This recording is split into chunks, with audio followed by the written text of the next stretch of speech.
ধরবে মামু বাড়ি দিল্লি গিয়ে পড়বে। কত মাহফিলে গেছি, কয় হুজুর কি দোয়া করে তখন আমারে তুমি বাস দিয়া খাওয়াইছো। কথা কন, কথা বোঝেন। চিজ বাড়ি হে মস্কো মস্কো, হিন্দি গান বলে জনগণকে বলে তোমরা মাঠে নামো আমি আসি। কথা কয় না ববু আই বাপ তুমি আই বাহাগো, সেই দিন আইসা বুবু ক্ষমতা পাই বাহানা। রাগ করে একটা দেশ শুয়ে পালিয়ে গেছে। তাহলে রাগ কারে কয়? আল্লাহকে ভুলে আপনারা আবল তাবল বলা শুরু করছেন। রাগ করবেন না, শোনেন শোনেন, কথার সামনে যায় মজা পাবেন। আগে বলছি শুরু তো হয়নি, 12:30টার পরে মজা পাবেন। এদিকে খেয়াল করেন বাজান গো আমার, গভীর মনোযোগ দিয়ে কথাগুলো শুনে যান। কবরের 1 নাম্বার প্রশ্ন, মার রব্বুকা, তোমার রবকে।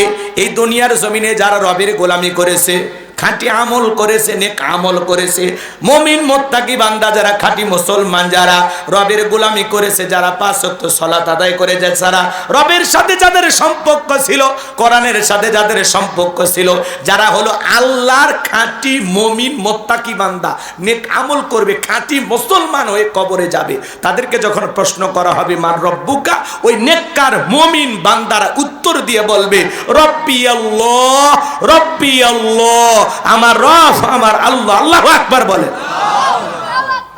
কিন্তু যাদের রবের সাথে সম্পর্ক ছিল, ভালো করে বোঝার চেষ্টা করবেন বাজান, কিন্তু যারা বলেছে খাও দাও ফুর্তি করো, দুনিয়াটা মস্ত বড়, ভদ্র মহিলা বয়স হয়ে গেছে, ভারতে পালে আছে, এরপরে মোবাইলে অডিও কল কথা বলে আর কয় চিজ বাড়ি হে মস্কো মস্কো, হিন্দি গান বলে জনগণকে বলে তোমরা মাঠে নামো আমি আসি। কথা কয় না কে? আপনি যদি মাঠেই থাকবেন তো ভারতকে কথা কর না কে? মাঝে মাঝে আমাদের আফসোস হয়, বারবার বললাম ম্যাডাম পদত্যাগ করেন, পদত্যাগ করেন। আল্লাহ বলে কিসের পদত্যাগ? এরা যে অন্যায় অপরাধ করেছে, শুধু পদত্যাগ না, আমি আল্লাহ এদেরকে দেশ ত্যাগ করতে বাধ্য করব। কথা বলেন ঠিক কি না? ইন্না বাতশা রাব্বিকা লাশাদীদ, আল্লাহর পাকড়াও বড় কঠিন। আল্লাহ ধরে ধরে না, যেদিন ধরবে মামু বাড়ি দিল্লি গিয়ে পড়বে। কত মাহফিলে গেছি, কয় হুজুর কি দোয়া করেন, এটা মরে না, এটা হয় না, এটা হয় না, মেলা কথা বলে। আমরা ভাই অপেক্ষা করেন, ধৈর্য ধরেন, আল্লাহ বিচার করবে। কি করবেন? এটা তো পরীক্ষা চলতেছে। আমরা জনগণ যেমন, নেতা হবে তেমন। সামনে যাই অনেক কথা বলার আছে, রাগ করেন নাকি আপনারা? তো আল্লাহর ফয়সালা একটু দেরিতে আসে, কিন্তু আল্লাহ এমন ভাবে ধরে, 1 ইঞ্চি এদিক সেদিক যাওয়ার সুযোগ নাই, খপ করে ধরে, খপ করে। কিন্তু ধরাটা আস্তে আস্তে, মানে অনেক ধীরে ধীরে আসতে, কথা কয় না, এমন ধরা ধরছে, রান্না করা ভাত খাওয়া ভাগ্যে ছুটিনি।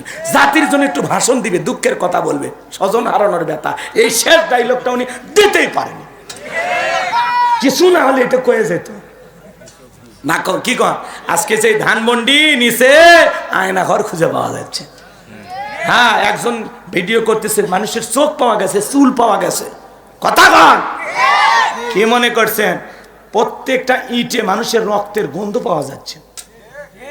রাগ করেন, রাগ করেন। তারপরে আমাদের মায়া হয়, মেয়ে মানুষ দেশের বাইরে আছে,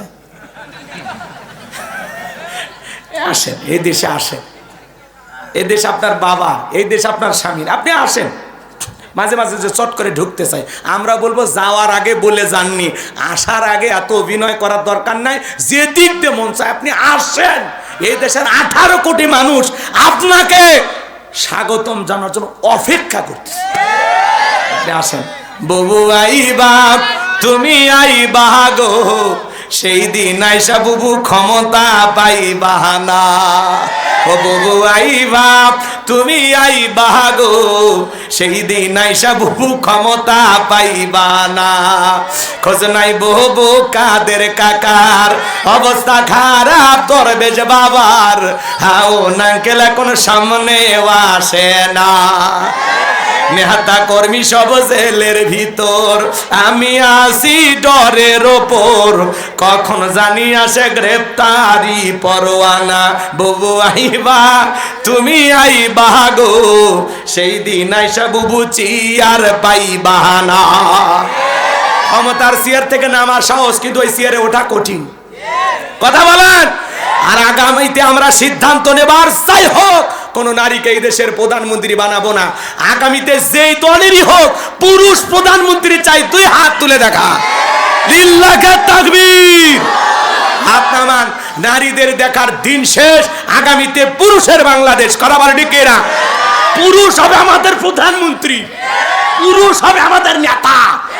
কারণ মেয়ে মানুষের রাগ বেশি, জেদ বেশি। দেখেন না, স্বামীর সাথে ঝগড়া লাগে হাঁড়ি বাতিল ভেঙে ফেলে দেয়, স্বামী তুলে আছাড় মারে, রাগ করে বাপের বাড়ি চলে যায়, রাগ করে একটা দেশ ছুঁয়ে পালিয়ে গেছে।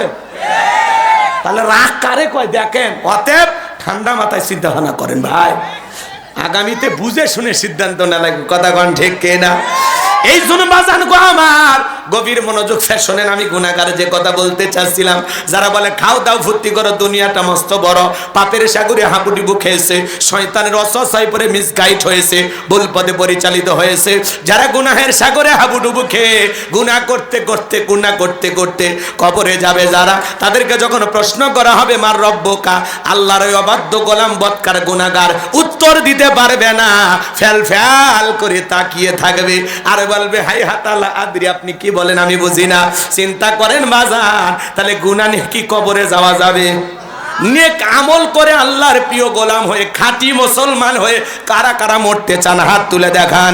আল্লাহ আমাদের সবাইকে নেক আমল করার তৌফিক দান করেন, জোরে বলেন আমিন। তাহলে আল্লাহ তাআলা বলেন ইন্নাল্লাযীনা ক্বালু রাব্বুনাল্লাহ, নিশ্চয়ই যারা বলে আমি তাদের রব, আমাদের রব কে? আরেকটু জোরে বলেন কে? আল্লাহ আমার রব, এই রবই আমার সব। বান্দার চাওয়ার আগে সব চাওয়া পূরণ করে দেন তিনি কে?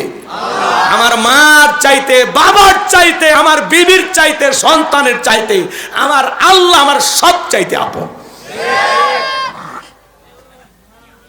আমার আল্লাহর দয়া, আমার আল্লাহর এত দয়া, আমার মায়ের চাইতে, আমার বাবার চাইতে, আমার বিবির চাইতে, আমার সন্তানের চাইতে আমার আল্লাহ আমার বেশি ভালোবাসে। আমার আল্লাহ আমাকে বেশি দয়া করে, আমার আল্লাহ আমাকে বেশি মহব্বত করে। কথা বলে ঠিক কিনা? মানুষের এদিকে খেয়াল করেন, মুমিনের সবচাইতে আপন একজন, তিনি কে? আল্লাহর চাইতে বড় আপন কেউ নাই, আল্লাহর চাইতে বড় আপন কেউ নাই। কথা বলেন ঠিক কিনা? সেই আপনের সাথে সম্পর্ক ভালো থাকার দরকার আছে না নাই? আল্লাহ বলেন ইন্নাল্লাযীনা ক্বালু রাব্বুনাল্লাহ, নিশ্চয়ই যারা বলে আমাদের রব আল্লাহ। কিন্তু পৃথিবীর জমিনে আল্লাহ যখন জিরো থেকে হিরো বানায়, সাওয়ালা থেকে প্রধানমন্ত্রী বানায়, নিঃস্ব পরিবার ধ্বংস, সেখান থেকে আল্লাহ যখন রাজত্বের চেয়ার দান করে, ক্ষমতার দাম্ভিকতা অহংকারে বলে আনা রব্বুকুমুল আলা, আমি বড় প্রভু, আমি বড় খোদা। জোরে কোন নাউজুবিল্লাহ। আল্লাহ শাস্তি চায়, ক্ষমতা পাইলে কি শাস্তি চায়? রব শাস্তি চায়, কয় আমি ছাড়া আর থাকে। যিনি চলে গেছেন উনি বলেছেন আমরা 100 বছরের প্ল্যান করছি যে 100 বছর বাংলাদেশ কিভাবে চলবে। কথা কয় না গো, শোনেননি? ইউটিউবে সার্চ দেন, এখনো বক্তব্য আছে। হ্যাঁ, শীতের পর শীত যায়, খেতা কম্বল কেনা লাগে না তো, শ্বশুর বাড়ির দেশে টের পাচ্ছেন না। আমরা হুজুরেরা সব ফোর গুনে উঠেছি, কোন কোন দিক দিয়ে আমার ঘায়ল করছে। কথা কয় সামনে যায়, কথা খারাপ লাগে নাকি? শোনেন শোনেন, একটু জিরো থেকে হিরো বানাইলে নিজেকে কি দাবি করে? রব। বলে আমি প্রভু, আমি বড় খোদা। জোরে কন নাউজুবিল্লাহ। এরকম একটা জালেম পৃথিবীর জমিনে এসেছিল, এর নাম ছিল কাবুস। বলখিও বলা হয়, কীর্তিদের তরফ থেকে নাম ছিল রামশিস। মিশরের বাদশাহ হওয়ার পর উপাধি নাম হলো ফেরাউন। আমি যে কয়েক মিনিট বলি, রাগ করবেন না তো? দেখেন আল্লাহ মানুষকে কোথা থেকে কোথায় নিয়ে যায়, আর তারপরে ওই মানুষটা কত বড় নিমক হারাম হয়। আমি কি বলবো? তাকবীর দেন, লিল্লাহি তাকবীর। এই ফেরাউন ছিল ভবঘুরে যুবক, কাবুস নামের ফেরাউন। এর এলাকায় কোনো কাজকর্ম ছিল না। ভবঘুরে যুবক মানে বোঝেন না? যারা বাপের হোটেলত খায়, আনন্দ ফুর্তি করে ঘুরে বেড়ায়, গাঁজা মদ ইয়াবা ফেন্সিডিল খায়া গাছক ধাক্কা মেরে কয় ভাইজান সাইড দেন। বউ যদি দরজা খোলে, ওমকের বাপ তুমি ঢোলকা, কয় মা তুমি বুঝবে না, আজ একটু বেশি পরিমাণে মাল খাসি। এরকম নেশা করা আছে না নাই? সন্ধ্যা হলে ঘরের দরজা বন্ধ করে জিকির করা, ইকিয়াবা ইকিয়াবা ইকিয়াবা। মা বাপ চিন্তা করে বাবা এটা কিসের ট্যাবলেট, জ্বর সর্দি গলা ব্যথা, কিচ্ছু বোঝার দরকার নাই, টাকা দেন হইলে তোর মাথা বাড়াবো। নেশা করা আছে না নাই? হ্যাঁ, এই নেশাখোরেরা কিন্তু খুব মিষ্টি মিষ্টি কথা বলে, বলে এটাই শেষ, আর জীবনে খাবো না। বইয়ের কসম, মায়ের কসম, কোরআন ছোঁয়া, মক্কা মদিনা ছোঁয়া, সব শেষ, তাহলে ভালো হয় না। কথা কয় না কে? এই জন্য যারা নিশাদ্রব্য পান করে যুবক, মাদককে না বলো, যেই মুখে মা সেই মুখে মাদক তোলা যাবে, মাদককে না বলো। আমরা নিশামুক্ত মাদক মুক্ত সমাজ গড়তে চাই।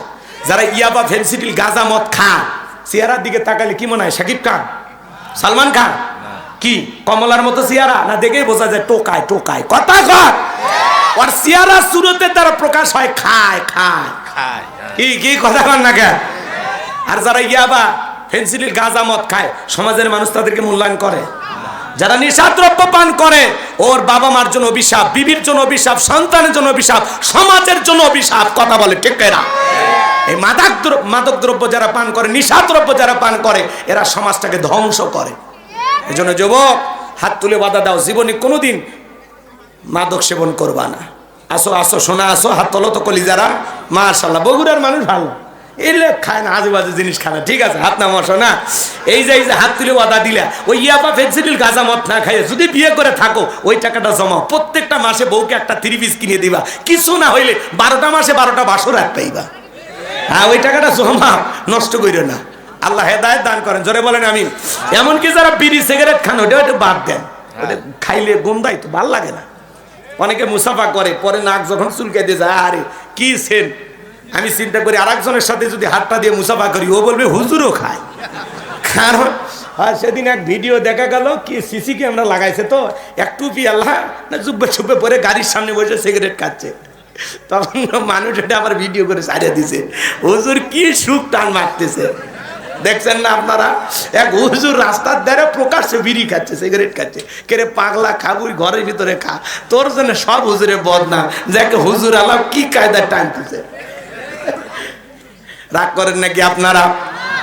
সামনের দিকে যাই বাজান গো আমার। এই ভবঘুরে যুবক কাবুজ নামের ফিরাউন মিশরে চলে গেল। মিশরে যাওয়ার পরে সর্বপ্রথম হলো তরমুজের ক্ষেতের লেবার। সেখান থেকে মিশরের সরকারি গোরস্থানে দারোয়ান লাগবে। ইন্টারভিউ চলতেছে, লাইনের মধ্যে ফিরাউনও দাঁড়ায় গেছে। একে একে ইন্টারভিউ দিতে যখন ফিরাউনের পালা, ডেকে বলে, বাদশাহ বুক ভরা আসানে আপনার দেশে এসেছি, ভিন দেশ থেকে যদি চাকরিটা দেন সারা জীবন আপনার প্রতি কৃতজ্ঞ থাকবো। আর আমি যতটুকু জানি মিশরের সব চাইতে ভালো মানুষ আপনি। এমন ভাবে কথাগুলো উপস্থাপন করেছেন, বাদশার মায়া লাগে গেছে।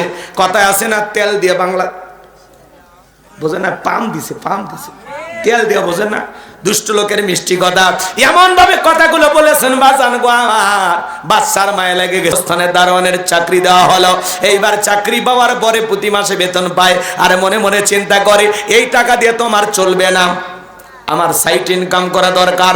এইবার লাশ দ্বারা দাফন করতে আসে, ওদেরকে ডেকে বলে, শোনো, লাশ প্রতি আমার একটা করে দিরহাম দিবা, না হলে আমি লাশ দাফন করতে দেব না।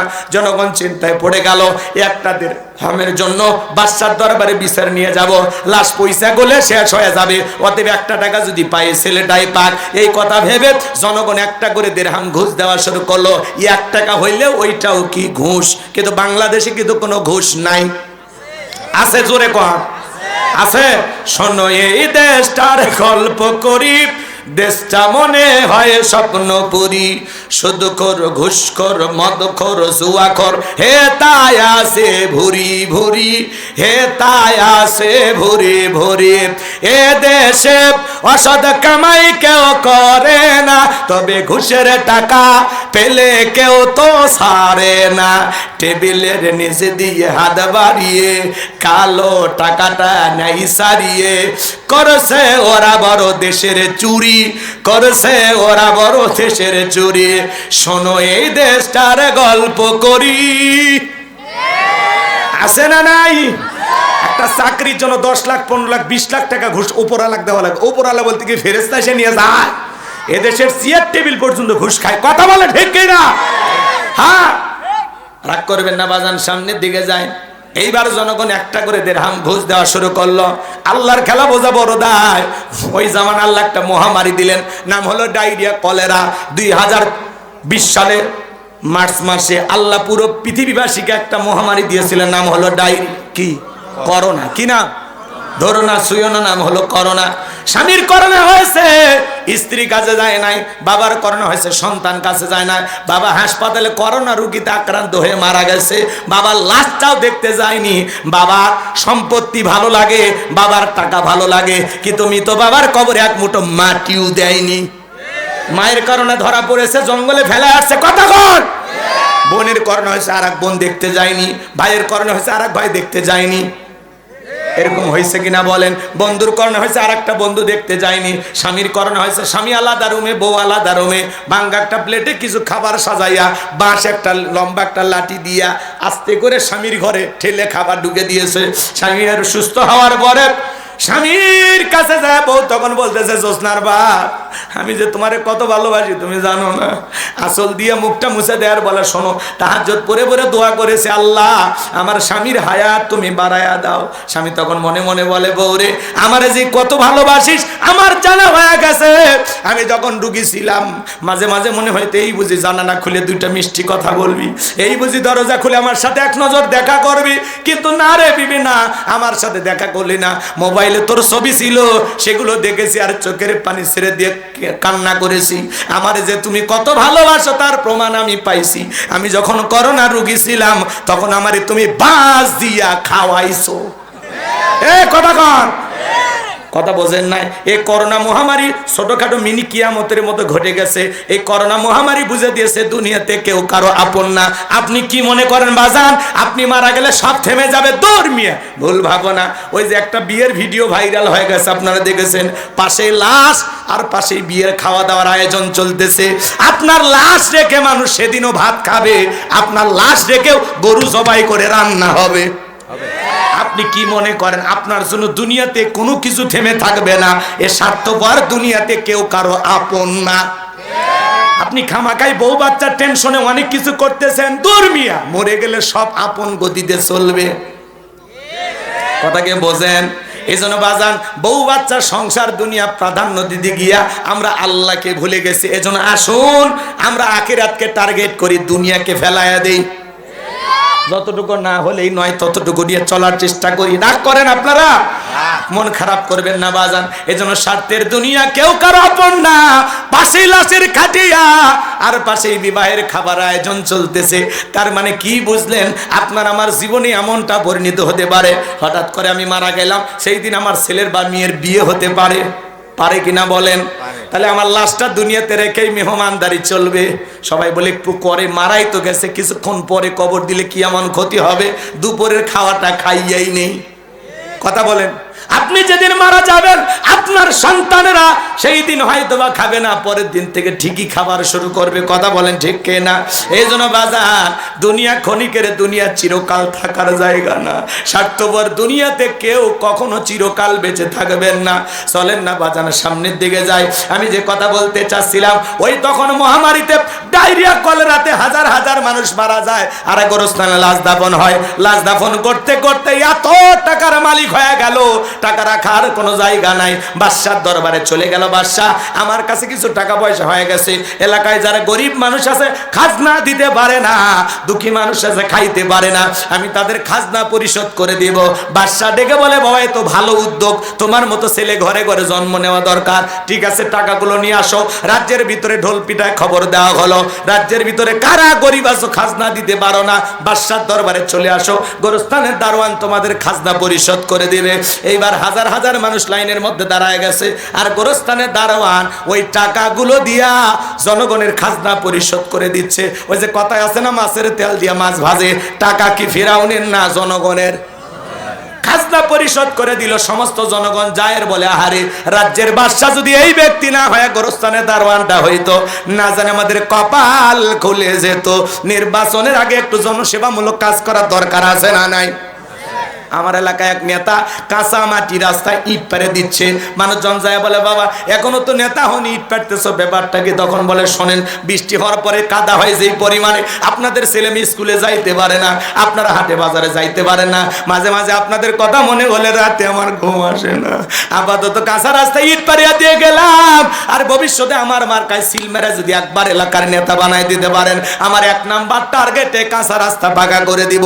এই স্লোগান দিয়া জনগণ মন ভোলাইয়া নিয়া জনগণ বিশ্বাস করে যখন নেতার মার্কায় সিল মেরে নেতাকে নির্বাচিত করে, এলাকায় আর থাকে না, ঢাকা শহরে যায় পরিমণিকে নিয়ে ঘুমায়, বান্ধবী নিয়ে ঘুমায়, বান্ধবী নিয়ে ঘুমায়। এমন নেতা ছিল নায়িকা ছাড়া ঘুম হয়নি। এই কথা কর, রাগ করে আমু আমু নাম শোনেননি? নতুন টাকা আর ওই যে মহিলা মানুষ দিয়ে খেদমত করা নিত, 2-3টা মহিলা সবসময় পায়ের তলে থাকতো। চিন্তা করা যায়, মানুষ আর মানুষ, কথা কর না। খালি নির্বাচনের মার্কা যে কয়দিন নেতার আনাগোনা সে কয়দিন, রাস্তাঘাটে অলি গলি কাঁঠাল গাছে বিদ্যুতের খুঁটি সব জায়গায় ঝুলে থাকবে। কথা কর নাকি আপনারা? হ্যাঁ, রাস্তা ভিক্ষুক মহিলা 500 টাকা দিয়ে বলে আপনার চেহারার মাঝে আমি মাকে খুঁজে পাই। কি অভিনয় রে ভাই, কি অভিনয়! নেতা তো না, অভিনেতা। কথা কন। ওই ভিক্ষুক মহিলা 500 টাকা দিয়া 22টা পত্রিকায় 32টা চ্যানেলে নিউজ প্রচার হয়ে গেছে। ওনার ফেসবুক পেজ আছে, আইডি আছে, সেখান থেকে সারা শেষ, কয়েক লাখ শেয়ার হয়েছে, লাইক পায়, কয় যাক টাকাটা বিফলে যায়নি, উসুল হয়েছে। কথা কয়। রাস্তাঘাটে যারে দেখ সালাম আলাইকুম সালাম আলাইকুম চাচা, এক নেতা সালাম দিতে দিতে খেজুর গাছ পর্যন্ত সালাম দিয়েছে। কর্মী কয় নেতা এটা মানুষ না গাছ, কয় আমি মনে করছি এটা ভোটার। মানে তখন আর হুঁশ থাকে না। আর আমরাও কম খারাপ না, 1.5 টাকার বিরিয়ার 3 টাকার চা খায় কি স্লোগান! বল্টু ভাইয়ের চরিত্র ফুলের মতো পবিত্র, নামাজ পড়ে 1 ওয়াক্ত, গাঁজা খাই 5 ওয়াক্ত, ঘুমসুরিতে পাকাপোক্ত, শয়তানের 1 নাম্বার ভক্ত, হুজুরিদের জন্য খুবই শক্ত, চুষে খাই গরিবের রক্ত। পোস্টারে লেখা আছে গরিবের বন্ধু, ভোট দিয়ে দেখেন গরিবের কয় নাম্বার শত্রু। একটা বয়স্ক ভাতার কাঠ নিবে গেলে 2-1000 খায়। পোস্টারের নিচে লেখা আছে সেবা করার সুযোগ দিন। ওনাদেরকে সেবা করার সুযোগ দিতে দিতে যার সাইকেল কেনার টাকা নাই গো, হুন্ডা কেনার টাকা নেই, সেই নেতা নির্বাচিত হইয়া বগুড়াই বাড়ি, ঢাকাই বাড়ি, বিদেশে বাড়ি, বাপ রে বাপ, এত টাকার মালিক হয়ে যায়, জনগণের পকেট বাইরে কোটি টাকার মালিক হয়ে যায়, আর জনগণ সেই ফকির ফকিরই থাকে।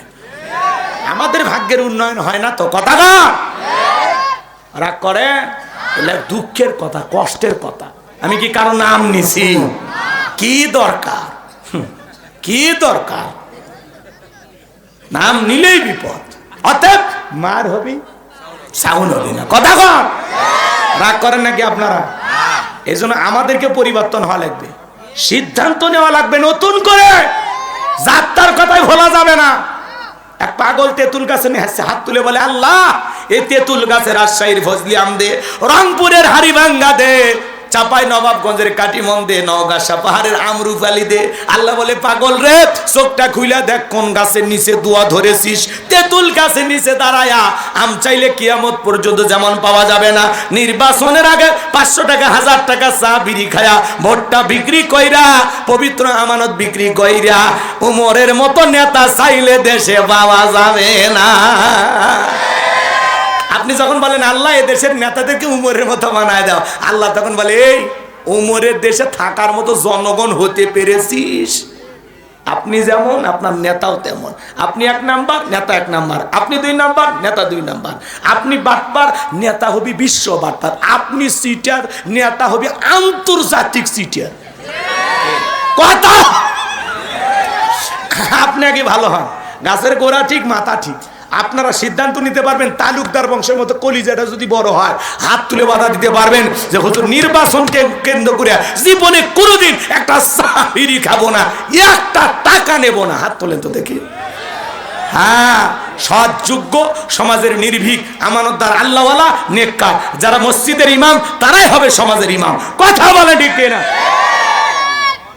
এমন নেতা অনুসরণ করেন। আপনি মরে গেলে যান আপনারে কবরে রাখতে পারেন, আপনার জানাজার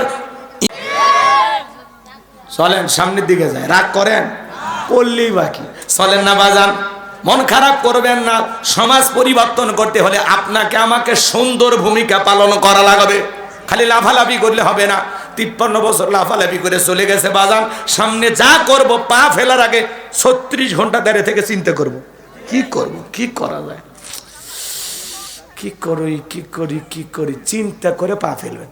ধুমধাম করে আর চলেন না, ওই সারা জীবন খালি পিছলেই যাবি। অতএব এইবারে পাটা একটু বুঝে ফেলবে। কি কথা ক্লিয়ার না ভেজা?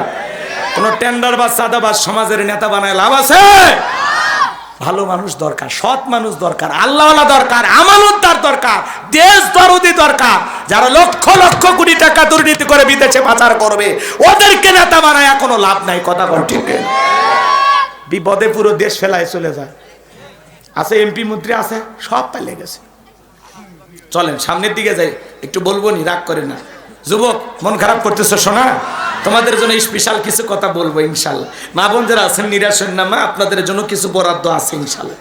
চলেন আমার ভাইয়েরা সামনের দিকে যাই বাজান। এইবার নির্বাচন শুরু হয়ে গেল। আগে তো জনগণের মন কাইরা নিয়েছে, একসান যে মিশরের মন্ত্রী হয়ে গেল। আল্লাহর খেলা বোঝা বড় দায়, বার্ধক্যজনিত কারণে ওই দেশের যিনি বাদশা ছিল, বাদশা মারা গেল।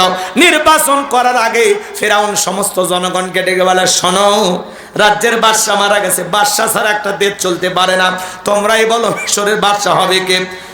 সমস্ত জনগণ ডেকে বলে, আপনার সাথে ভালো মানুষ আমাদের নজরে পড়ে নাই, আপনি যদি আমাদের মিশরের বাদশা হয়ে যান আমাদের কারো কোনো আপত্তি নাই। জনগণের সমর্থন যখন দিয়েছে, নেতারাও ডেকে বলে, আমরা আপনাকে নেতা মানতে রাজি। এইবার সবার সমর্থন নিয়ে ওই গোরস্থানের দারোয়ান মন্ত্রী থেকে হয়ে গেল মিশরের বাদশা। বাদশাহীর চেয়ারে বসার পরে হামানকে ডেকে বলে, হামান, আজ থেকে তুই হবি আমার মন্ত্রী আর আমি হব রাজ্যের বাদশা। এই হামানের মাথায় কোনো চুল ছিল না, সাদে মাল নাই, বাম পাল্লট পুরো মাথা ছিল ভারতের দমদম এয়ারপোর্ট। এইবার বাজার ক্ষমতার চেয়ারে বসার পরে রাতের বেলায় ঘুমাইতে যায়, নেতার চোখে ঘুম আসে না, আজে বাজে স্বপ্ন দেখে লাফায় লাফ ওঠে। বলেন তো বুঝান, ঘুম কার দিয়া নিয়ামত? গরিবকে আল্লাহ স্পেশাল দুইটা জিনিস দিয়েছেন, একটা হলো খাবার রুচি আর একটা ঘুমানো। এই ঘুম পাড়া গরিব যেখানে শোতে সেখানেই ঘুম আসে। মাথার তলে ইট দিলে ঘুম ধরে, সার সিটে বাজা গাছের তলে বসলেও ঘুম আসে। কথা কন, দুর্নীতি করে নিজে, চিটারি বাটপারি করে নিজে, আর ধনী কোটি টাকার মালিক হয়েছে, বিল্ডিং ইমারত গড়ছে, 4টে ঘুমের ট্যাবলেট খায়, রাত 2টে, তারপরে লাভ মেরে উঠে সিসি ক্যামেরা দেখে কেউ ঢুকছে না কেউ খাওয়ার জন্য। খাওয়ার জন্য বোঝো না ভাতিজা, বিদায় করার জন্য, আর জানাজা পড়ার জন্য, বোঝেনে? কেউ হত্যা করার জন্য কেউ ঢুকছে না কেউ দেখে সিসি ক্যামেরায়। কারণ কি? দুর্নীতি করছে, লুটপাট করছে, জুলুম করেছে। ও রাজপ্রাসাদের প্রত্যেকটা টাইলস থেকে, ইট থেকে, সিমেন্ট থেকে জনগণের আত্মনাদ শোনা যায়। গরিব আলু ভর্তাতে ভাত খায়, বউ কুলত নিয়ে ঘুম আসে। আর ধনী দাওকুরের সম্পর্ক, বউ আলাদা রুমে, স্বামী আলাদা রুমে। কাছে গেলে কয় ডোন্ট টাচ মি। কথা কন, শান্তি নাই তো, টাকা আছে কিন্তু জ্বালা জ্বালা, সুখ নাই। টাকা দিয়ে সুখ পাওয়া যায়, 1 লাখ টাকার খাট আছে কিন্তু ঘুম নাই, দামি চাদর আছে কিন্তু ঘুম নাই। কিন্তু গরিবের কুড়া ঘর, টিনের বেড়াওয়ালা, কি ঘুম, খালি কানটা নাগান, মনে হচ্ছে ট্রাকের ইঞ্জিন চালু আছে। ধনীর সামনে কত খাবার, আপেল আঙ্গুর কমলা বেদানা গরু খাসি, কয় না খাওয়া যাবে না। ডাক্তার বলছে যত কম খাবেন তত বেশি বাঁচবেন, ওই ভয় খায় না। গরিব কয় বলে খাওয়া যাবে না, খালি দিয়ে দেখ, অটো মেশিন দেখছি ধান ভাঙ্গা, সব খেয়ে ফেলে দেবো। কথা কন ঠিক কিনা? আল্লাহ কেনার টেকা দেয়নি কিন্তু খাওয়া রুচি দিয়েছে। কথা কন ঠিক কিনা? ভাই ভাই যা খাই তাই হজম হয় আমার ভাইয়েরা। এই জন্য বলতে চাচ্ছিলাম বাজান, নেতার চোখে ঘুম নাই। পরের দিন সকালবেলা ঘুম থেকে উঠে তার দরবারে জ্যোতিষী ছিল 400। এই 400 জ্যোতিষী লিডার নাম দবিরা, বয়স হলো 320 বছর। দবিরাকে ডেকে বলে, দবিরা কেন জানি রাতের বেলায় ঘুমাইতে পারি না, আজে বাজে স্বপ্ন দেখে লাফালাফে উঠি, আমার যে কি হয়েছে নিজেও জানি না। এইবার দবিরা বলে, নেতা টেনশন নেবেন না, আমাকে একটু চিন্তা ভাবনা করতে দেন। এইবার ভাগ্য গবেষণা করে বলে, নেতা যদি আপনি ভবঘুরে যুবক তরমুজের খেতের লেবার, গোরস্থানের দারোয়ান, এরপরে মিশরের মন্ত্রী, বর্তমান রানিং বাদশাহ, আঙ্গুল ফুলা কলার গাছ, কিন্তু আপনার ভবিষ্যৎ জীবন বড় অন্ধকার।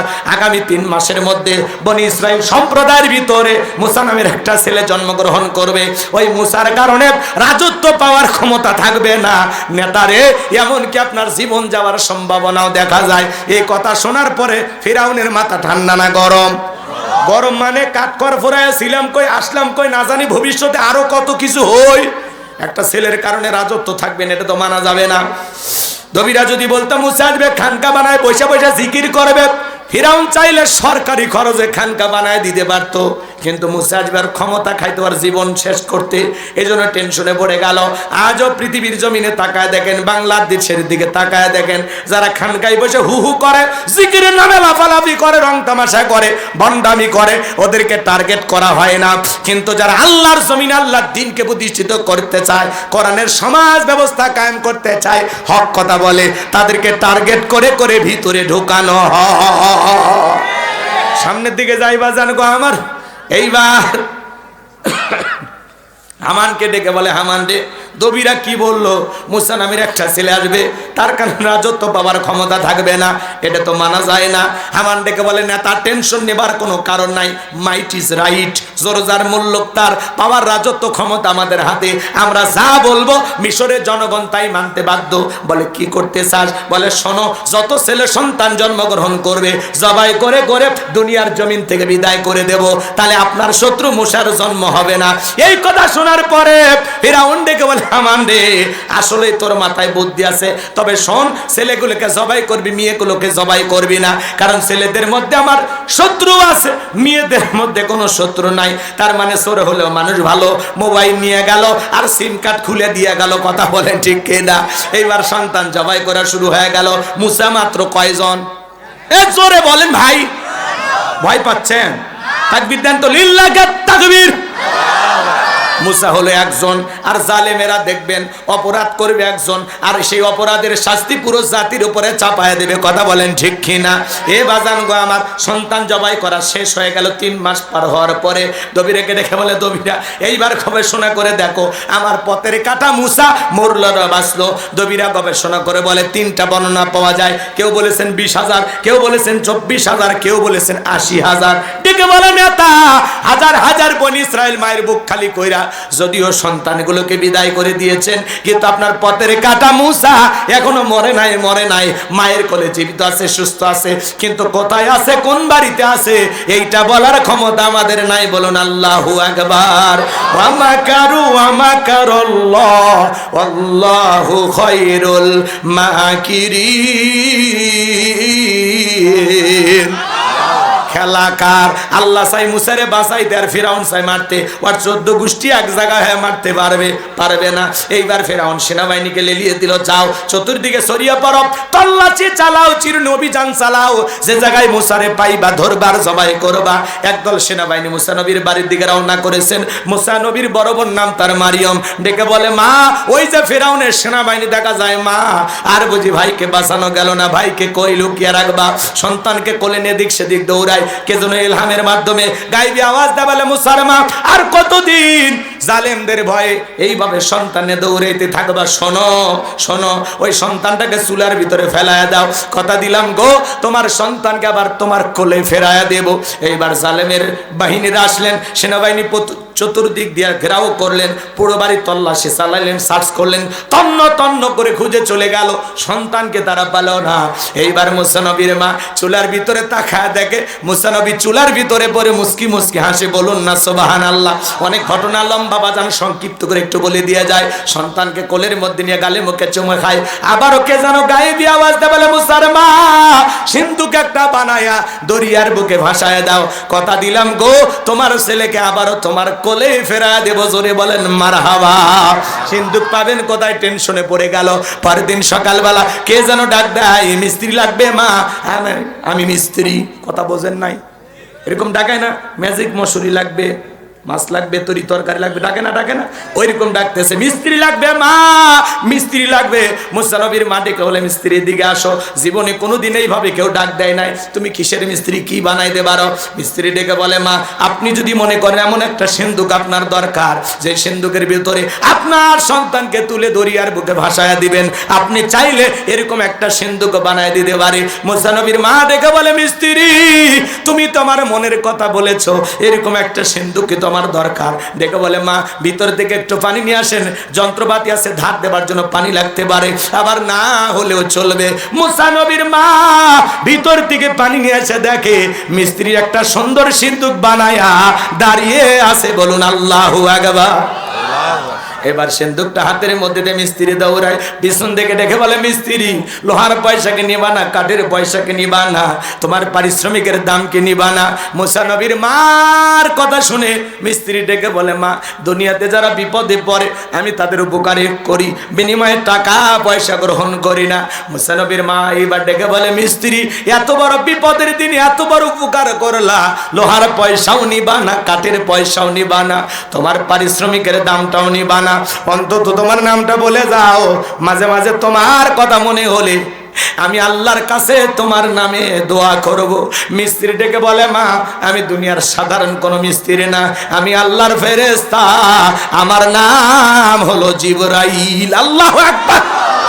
সিন্ধুকের ভিতরে মুসা নবীকে তুলে দরিয়ার বুকে ভাসায়া দিলেন। সিন্ধুক বাঁচতে বাঁচতে চলে গেল ফেরাউনের ঘাটে। ওই দিন বিকেলবেলা স্ত্রী আসিয়াকে নিয়ে আসছে সমুদ্রের সৈকতে হাওয়া খাইতে, মাঝে মাঝে বউকে নিয়ে হালাল বিনোদন করবেন, বউকে নিয়ে কক্সবাজার চলে যাবেন, পিকনিক স্পটগুলোতে যাবেন যেখানে ভদ্রলোকেরা যায়, কথা কয় না, হালাল বিনোদন বুঝেন না। বউকে বোরকা পরায় পর্দা করায় কক্সবাজার নিয়ে যাবেন, যা বলবেন বিবিরে তাকায় দাও কি সুন্দর সমুদ্রের ঢেউ, আশেপাশে নাই তো কেউ, দাঁড়িয়ে আছে আমার সোনা বউ। বউ খুশি হয়ে যাবে। মাঝে মাঝে বউকে নিয়ে এখানে সেখানে ঘোরাফেরা করবেন, মহিলারা ঘোরাফেরা করলে খুশি হয়, কথা বোঝেন নাই, বোঝেন নাই। এই জন্য বাজান বোরকা পরায় ঘুরবেন। আমি কি বলছি যে সমুদ্রের সৈকতে যে হাফ প্যান্ট পরে গোসল করেন তাহলে গুনাহ হবে, বোঝেন না আমার ভাইয়েরা। হালাল বিনোদন করতে কোনো বাধা নাই। এইবার যখন ফেরাউনের সেনাবাহিনী সিন্ধুকটা তুলে ফেরাউনের কাছে নিয়ে গেছে, ফেরাউন ডেকে বলে, সিন্ধুকটা খোলো তো দেখি। সিন্ধুকটা যখন খোলা হলো, সবাই তাকায় দেখে, মনে হয় আকাশের পূর্ণিমার চাঁদ সিন্ধুকের ভিতরে ধরা দিয়েছে। আল্লাহু আকবার। ফেরাউন ডেকে বলে, তরবারি আন, জবাই করে। এইটাই মুসা। আসিয়া বলে, থামো স্বামী, খালি মারাই শিখছে, এতগুলো মারলা তাও শান্তি পাইলা না। স্বামী গো, এই ছেলেটাকে মারার আগে আমি তোমার কাছে একটা প্রশ্ন করতে যাই, এই যে সিন্ধুকটা দেখা যায় এমন কাঠ কি তোমার দেশে আছে? ফেরাউন এইবার সিন্ধুকটা নাই রে স্যারে বলে, বিবি এমন কাঠ আমি কেন, আমার বাপ দাদা 14 পুরুষও দেখে নাই। আসিয়া বলে, স্বামী এটা বিন্দেশি কারো সন্তান বাঁচতে বাঁচতে আমার দেশে এসেছে, এই ছেলেটাকে আমি মারতে দেব না। এই সন্তানটাকে দেখে আমার চক্ষু শীতল হয়ে গেছে, আমি এই সন্তানটাকে আমাদের পালক পুত্র হিসাবে লালন পালন করতে চাই। জোরে বলেন মারহাবা। ফেরাউন টেনশনে পড়ে গেল। কথা আছে না, অনেক কঠিন স্বামী মাঝে মাঝে বউয়ের কাছে দুর্বল হয়ে যায়। বউ যেহেতু রাজি হয়ে গেছে, উপায় নাই, উপায় নাই। আসিয়া ডেকে বলে, যাও রাজ্যের ভিতরে ঢোল পেটায় দাও, ফিরাউনের ছেলে সন্তান যে দুধ পান করাবে মাসে মাসে বেতন দেওয়া লাগবে। কথা আছে, যেখানে বাঘের ভয় সেখানে রাত হয়। যারে খুঁজতেছো মারার জন্য আল্লাহ তোমারে দায়িত্ব দিল লালন পালন করার জন্য। মারহাবা খান। এইবার চতুর্দিক দিয়ে মহিলারা আসলেন, মুসা নবীকে কোলে নাই, স্তন কুলে মুখ লাগায় দেয়। আল্লাহ নবী মুসা আলাইহিস সালাম কোনো মহিলার স্তনে দুধ পান করে না। সবাই যখন ব্যর্থ হয়ে চলে গেল, ওই যে মুসা নবীর বড় বোন নাম তার মারিয়ম, ঈসা নবীর মায়ের নাম মারিয়ম, মুসা নবীর বোনের নামও মারিয়ম। রাগ করেন?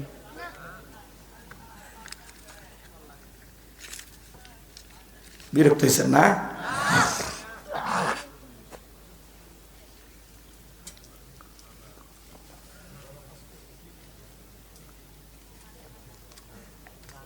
আমার ভাইয়েরা, এইবার মুসা নবীর বোন ডেকে বলে, রানী আসিয়া এমন একটা ধাত্রীর খবর আমার কাছে আছে, যে কোনো সন্তান তার দুধ পান করতে পারে, তাই নাকি? বলে হ্যাঁ। এইবার দুইজন লোক পাঠাইয়া মুসা নবীর মাকে ফেরাউনের দরবারে নিয়ে আসা হলো। সন্তানকে কোলের মধ্যে নিয়ে যখন স্তন খুলে মুখ লাগায় দিয়েছে, আল্লাহ নবী মুসা আলাইহিস সালাম মায়ের স্তনে দুধ খাওয়া শুরু করেছেন। বলুন সুবহানাল্লাহ। নবীদেরকে শিশুকাল থেকে জ্ঞানী বানিয়েছেন তিনি কে? আসিয়া বলে, আপনার বেতন ডাবল থাকার কোয়ার্টার ফিরে। নবী মুসার মা ডেকে বলে, ও রানী আসিয়া, সন্তানকে যদি দুধ পান করাতে চান আপনার বাড়িতে নয়, সন্তান থাকবে আমার বাড়িতে। বলে, আমি তাতেও রাজি আছি, মাঝে মাঝে সন্তানটাকে দেখায় যাবেন। কথা আছে, মায়ের চাইতে মাসির দরদ বেশি। মুসা নবীর মা পৃথিবীর প্রথম মা, যে মা তার আপন সন্তানদের দুধ পান করানোর বিনিময়ে মাসে মাসে বেতন পেয়েছিল। জোরে বলেন মারহাবা। লম্বা ইতিহাস সংক্ষিপ্ত বলে দিয়া যায়, মুসা নবী চলাফেরা বয়সে উপনীত হয়েছে। আসি একদিন সন্তানটাকে কোলে দিয়া বলে, ফেরাউন সন্তানটাকে কোলে নাও, মানুষ দেখলে মনে করবে ছেলে তোমার না, ধর একটু কোলে নাও। দেখবেন মাঝে মাঝে মা বোনেরা বিরক্ত হয়ে গেলে সন্তান কোলে নিয়ে বলে সামলাও তো এ পেপো ব্যবহার ভাল লাগে না, বাপের মতোই খারাপ, বাপের কিচ্ছু ছাড়েনি। কথা কন। সন্তান খারাপ হলে বলে আমার পেট থেকে হয়েছে হারামি, বাপটা হলো ডবল হারামি, আছে না? সন্তান খারাপ হলে সব বদনাম বাপের, আর ভালো হলে মাঝে ভালো, সব ভালো তোমাদের, খারাপ সব আমাদের। যা মাইনে নিলাম। উপায় আছে? আন্দোলন করে উপায় আছে? ভাত দিবি না, রান দিবি না, হোটেলত কয়টা খাবেন? চলেন না সামনের দিকে যায়, ওদের সাথে ঝামেলা করে পারা যায়। ওরা বাঁকা হারে তৈরি, বেশি সোজা করবে গেলেই ভেঙে দেবে। কবি তুই ছাড়া কয়েকজন লাইনে আছে, আমি দেখে তোর সংসার করি, তোর ভাগ্যে মেয়ে যুক্ত। আমরা বলি অকর্মা। মাঝে মাঝে কয় হুজুর বাড়িতে থাকো না, আমি দেখে আসি। ওরে বাবা, রাগ করতেছেন আপনারা? চলেন না বাজান সামনের দিকে যায়। মন খারাপ করবেন না, আমি গুনাহগার যে কথা বলতে চাই, হৃদয়ের কান পেতে কথাগুলো শুনে যান বাজার। এইবার আসিয়া সন্তান কোলে দিয়ে চলে গেল। নবী মুসার কি সুন্দর মায়াবী চেহারা, কি সুন্দর মিষ্টি মিষ্টি দেখতে, কি যে মায়াবী। ফেরাউন কাফের হওয়ার পরে অন্তর গই লেগেছে একটু চুমা খাই, আদর করব। ছোট ছোট বাচ্চা দেখে আদর করতে মনে যায় না? কথা ঘর। এইবার চুমা খাওয়ার নিয়ত যখন ঠোঁটটা বাড়াইছে, কষি হাত দিয়ে নবী মুসা এমন একটা থাপ্পড় বসায় দিছে বাজান, চিৎকার মেরা উঠছে। আশেপাশের সেনাবাহিনী নেতা কর্মী যারা আছে দৌড়ে আসে, বলে নেতা এত জোরে চিৎকার মেরলেন, ব্যাপারটা কি? ছেলে যে থাপ্পড় মারছে জনগণের সামনে বললে কি ইজ্জত থাকে? তখন বলে আমার বাড়ি, আমি চিল্লাইছি, তোদের ডাকছি, যা দূর হয়ে যা, চোখের সামনে দিকে সরে যা। ওদেরকে তাড়িয়ে দেওয়ার পরে চিৎকার মেরে ডাক দেয়, বলে আসিয়া রে, আয় আয় আয়। কি হয়েছে? চিল্লাওকে সারের মতো করে চিল্লাবো না, এর চোখে মুখে যে আগুন দেখছি রে আসিয়া, এ মুসা ছাড়া কেউ না, তাড়াতাড়ি তরবার দিয়ে দে, পথের শত্রুটাকে জবাই করে দূর করি। আসিয়া বলে কি করেছে এই ছেলে? বলে এই ছেলেটা আমার গালে থাপ্পড় মারছে। আসিয়া বলে ঢং করা জায়গা পাও না, এই ছোট মানুষ কোনোদিন গালে থাপ্পড় মারতে পারে? ফেরাউন তখন ডেকে বলে বিবি রে, তোরে কেমনে বোঝাবো, গাল তো তোর ছিল না, গাল ছিল আমার। মজা কি আমি টের পাইছি, এর থাপ্পড়ের ওজন বুঝা দেয় এই ছেলেটাই ভবিষ্যতে মুসা হবে। আল্লাহু আকবার বলে। অনেক লম্বা ইতিহাস এই জায়গা আছে, আমি আর বলতে পারলাম না। এইবার চলে গেলাম, নবী মুসার বয়স হয়ে গেছে 25 বছর। কয় বছর? আচ্ছা শুরু করছি, ফিরাউনক সিয়ারত থুয়ে যাবেন? ও হবি ভাই, ওর পতন ঘটে যাওয়া লাগবে। কথা কন। হ্যাঁ, ও সিয়ারত থেকে নামিয়েই যাবো, যত টাইম লাগে লাগুক। কথা কন। তাকবীর না, লিল্লাহি তাকবীর। এইবার দুই কিপ্তির মধ্যে লাগছে ঝগড়া। নবী মুসা আলাইহিস সালাম 25 বছরের টকবগে যুবক, যা বলে কি রে কিপ্তি, সব জায়গায় নেতার গরম দেখাস। দেখেন না ছোট ছোট পাতি নেতার গরমে থাকা যায়? কয় আমারে চিনিস, আমি অমুক নেতার আপন খালাতো বোন, তার ছোট মেয়ে বিয়ে করেছি, কি হাইব্রিড পরিচয়। ছোটখাটো পাতি নেতা সেই জ্বলে ওঠে, বেশি জ্বলবো বেশি মরু। কথা কয় লাগে, বেশি মারা ভালো না। চলেন না বাজার সামনের দিকে যায়, আমি গুনাহগার যে কথা বলতে চাই। মুসা নবী তখন নিজ সম্প্রদায়ের লোকের পক্ষ নিয়ে মারছে একটা ঘুষি, এক ঘুষিতে কিপ্তি দুনিয়ার থেকে ডিলেট। ইন্না লিল্লাহি ওয়া ইন্না ইলাইহি রাজিউন। নবী মুসার আঘাতে যখন এই কিপ্তি মারা গেল, ফিরাউনের দরবারে হয়ে গেল মার্ডারের মামলা। আল্লাহ ডেকে বলে নবী মুসা আর থাকা যাবে না, মাদাইনের দিকে রওনা করো। আল্লাহ পাকের অর্ডার পাইয়া নবী মুসা আলাইহিস সালাম মাদাইনে চলে গেলেন। পানি খাওয়ানোর ঘটনা শোয়েব আলাইহিস সালামের 2টা মেয়ের সাথে, ওগুলো আমি আপনাদেরকে শোনাতে চাচ্ছি না বাজান, লম্বা হবে। শোয়েব আলাইহিস সালামের 2টা মেয়ের সাথে পরিচয় হয়ে গেল, তাদের সঙ্গে তাদের বাড়িতে গেলেন। যা বলে আব্বা আমাদের বাড়িতে একটা রাখাল দরকার, একটা ছেলেকে পেয়েছি, ছেলেটার দেখে অনেক শক্তি আছে, আর ছেলেটা এতটা লাজুক এতটা ভদ্র। আমরা 2টা বোন কয়েকটা ঘন্টা সময় কাটাইলাম, একবারের জন্য চোখটা আলোক করে আমাদের 2 বোনের চেহারা তাকায় দেখে নাই। বলেন আল্লাহু আকবার। শোয়েব আলাইহিস সালাম রাজি হয়ে গেলেন। রাকাল হিসাবে নবী মুসা আলাইহিস সালামকে বাড়িতে রাখলেন। বড় মেয়ে সফুরার সাথে বিবাহের ব্যবস্থা করে দিলেন। 8 থেকে 10 বছর শ্বশুর বাড়িতে থাকলেন ঘর জামাই। আল্লাহ দেখে বলে, নবী মুসা আর কতদিন শ্বশুর বাড়ি মধুর হারি, এইবার গাট্টি গুটি গোছাও, স্ত্রীকে সঙ্গে নাও, তুর পর্বতের দিকে রওনা করো। আল্লাহর পয়গাম্বর মুসা আলাইহিস সালাম এইবার আল্লাহ পাকের অর্ডার পাইয়া স্ত্রীকে সঙ্গে নিয়া তুর পর্বতে যখন চলে আসলেন, এখানে আরো কিছু ঘটনা আছে, ওইদিকে বলবো না। আল্লাহ তাআলা তখন নবী মুসা আলাইহিস সালামকে নবুয়ত দান করে বলেন, ওয়া মা তিলকা বিয়ামিনিকা ইয়া মুসা। আল্লাহু আকবার। আমার আল্লাহ ডেকে বলে, মুসা রে তোমার ডান হাতে ওইটা কি?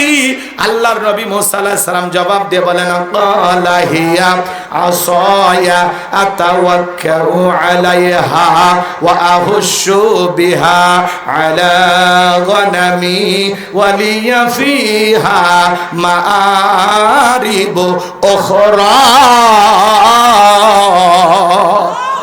দেখে বলেন, আল্লাহ আমার হাতে এটা লাঠি, এইটার উপর ভর দিয়া চলি, ছাগলের জন্য পাতাবার ইত্যাদি ইত্যাদি অনেক অনেক কাজ করি। আল্লাহ ডেকে বলে, পয়গাম্বর মুসা প্রশ্ন করলাম একটা, জবাব দাও যে একটা। নবী মুসা আলাইহিস সালাম কথা বলেন কার সাথে? আল্লাহর সাথে কথা বলতে মজা আছে না নাই? যুবক, মজা আছে না নাই? একটা মেয়ে যদি রং নাম্বারে মিস কল দেয়, 17টা সিম কার্ড পরিবর্তন করে হলেও কল দাও, মেয়েটা বলে, ভাইয়া সরি ভুল করে আমি কল দিয়েছি। বলে, কেন ভুল করে কল দিলি? নিবানো আগুন কেন জ্বালাইলি? এখন ভালোবাসা দিবি কিনা বল। একটা মেয়ের কণ্ঠ বলে, তুমি আমি পাগল হয়ে যায়। রাত 3:30টার পরে কুড়িগ্রামের এক মহিলা আমারে ফোন দিছে, বলে, হ্যালো তুমি কে? সোহেল। আমি তখন বললাম, না মা আমি একটা হুজুর মানুষ। কয়, ঢং করো না, রাত চলে গেলে আফসোস করবা। ও কি তাহাজ্জুদ পড়ার জন্য ডাকতেছে? কথা কর না কে? এই যুব সমাজকে নষ্ট করেছে মোবাইল। মোবাইলের ওজন কম, কিন্তু মোবাইলের মাধ্যমে পাপের ওজনটা অনেক বেশি। কথা বলেন ভাই, কথা বলেন। সারা রাত জায়গা জায়গা রুমের দরজা লাগায় মোবাইল অশ্লীল ভিডিও দেখে। মা বাবা যখন ডাক দেয়, রুবেলে তোর ঘরে আলো জ্বলে কেন? তখন বলে, বাংলাদেশের স্বাধীনতার যুদ্ধ হয়েছে 1971, 2025 সালে ধানমন্ডিতে। পরের ভান করে, কথা কন। আবার মা বাবা চলে যায়, আবারও মোবাইলে উল্টা পাল্টা ভিডিও দেখে। অনলাইনে ফ্রি ফায়ার, পাবজি, সাসাজি, ভাতিজি, কত উল্টা পাল্টা গেমস আছে না নাই ভাই? অনলাইনে জুয়া আছে না নাই?